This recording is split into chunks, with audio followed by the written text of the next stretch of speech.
Shall we go on to another film then? Yeah, I think we should. This is Bleed for This. Indeed it is. Miles Teller's had a bit of a... Yes, strange... you don't even need to go there. Yeah, we don't even need to do that, really, yeah. I mean, we could though. I mean, Fantastic Four, horrendous. Divergence, all of the Divergence he was in, he's been horrendous. Yeah. There's just that one little bit of whiplash that makes you think, yeah, he's good. He just needs a better agent. Yeah, so Bleed for This is the film of Vinny, the Tasmanian Devil, Pazienza. And he was a boxer and he was a 2-time world champion, and after one of his title fights he was in a major car accident which left him this close to, I don't know why I'm putting my hands up like this because you can't, very, very close to paralysation. And he obviously is a very, very determined individual, and he decides that he wants to get back in the ring and start fighting again. So, away from the prying eyes of his father, Kevin, his trainer, who played Aaron Eckhart, helps him train back up. He's getting everywhere. Aaron Eckhart, he's getting everywhere. He's just trying to get rid of the sins from doing London Has Fallen. Yeah, pretty much. And he helps Vinny train up and get back on the fighting. Back on the fighting.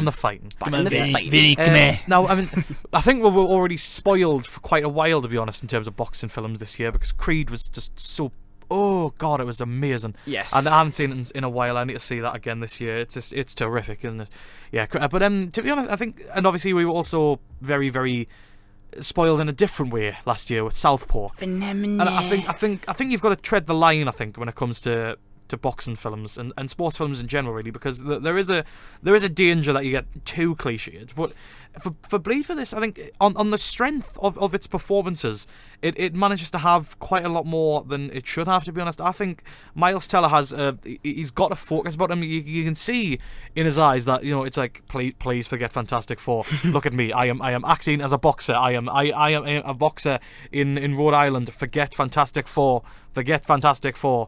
And he's trying very hard. I think this film was made with the intention of being an awards contender. It was in America. It was given the intention was to give it a limited release and then a wide release. That normally means it's going to be put in for an Oscar. Or I think when it hit the festival, it didn't do as well as they predicted. I think because it is quite a conventional boxing movie. It's not the sort of. But there's only so much you can do with a boxing movie when you already know the story. It's a true story. There's only so much you can do with it. Yeah. But as you say, the performances are good enough to make it more than conventional. Yeah. I think the character of Paz is good. He doesn't drink. He doesn't do drugs. He refuses to take any anaesthetic when he's getting the screws taken out of his head. So he's a very straight-laced guy. He's not somebody who you could root against, really. Yeah. And that's why this works. There's never a point when you feel like you want him to fail and you want him to not achieve his goal of getting back into boxing after such a horrendous thing to happen. Yeah. I think the film, I mean, it takes that true story and it stays true to it. It never felt glamorized or Hollywoodized. Yeah. It felt like a very true reflection of what I feel like Paz would want. He's still alive. I'm not saying he's not dead. I'm just saying this is the movie he would want to have made about him. Well, he did threaten Miles Teller that he would do unspeakable things to him that we can't say on the radio if he didn't get the story right. Right. So Miles Teller really took that fear and used it. Yeah, and used it, definitely. Yeah.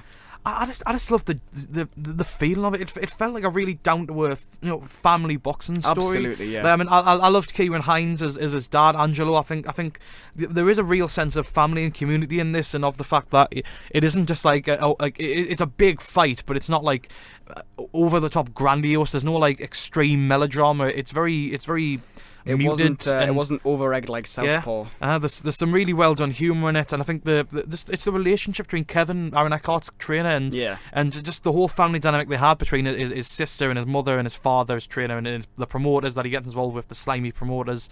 I think that the character of Vinny is very interesting to me, and I love the way that Miles Teller played that. And I think the film it has enough of itself about it to let him sort of flourish and be more of an actor than we've been able to see him in certain films in the past.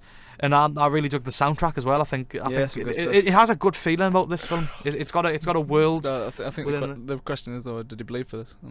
He did bleed quite a bit, to be honest. Did you bleed for this? I did. I looked down and I saw myself sweating blood. Oh boy! And, yeah, you might get that checked out. You get that checked out. I get that checked out. Very quickly, I think a lot of praise has to go to the post-production. Yeah. The sound editing is, while it is very conventional, it's very conventional for a boxing film to have that sort of hit silence. Yeah.